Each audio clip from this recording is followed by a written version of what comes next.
आपका एक बार फिर से स्वागत है लाइफ स्टाइल कलेक्शन में। कुछ दोस्तों ने बोला था भैया यूएस पोलो की शर्ट लाइए, तो यूएस पोलो की शर्ट आ गई है जो कि प्रिंट में, चेक में, लाइनिंग में।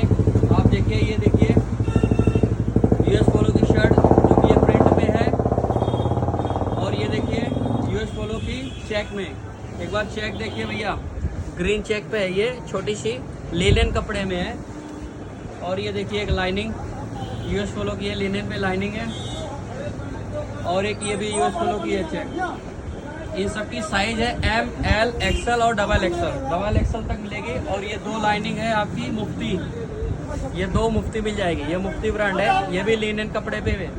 एक कलर ये मिल जाएगा मुफ्ती, और एक ये मिल जाएगा लाइनिंग। इसका साइज आपको मिल जाएगा एम, एल, एक्सएल और डबल एक्सएल। एम से डबल एक्सएल ये भी मिल जाएगा। तो एक बार विजिट करिए फिर से लाइफ स्टाइल कलेक्शन पे, जी जैसी मोड़ पे है, और फॉलो करिए।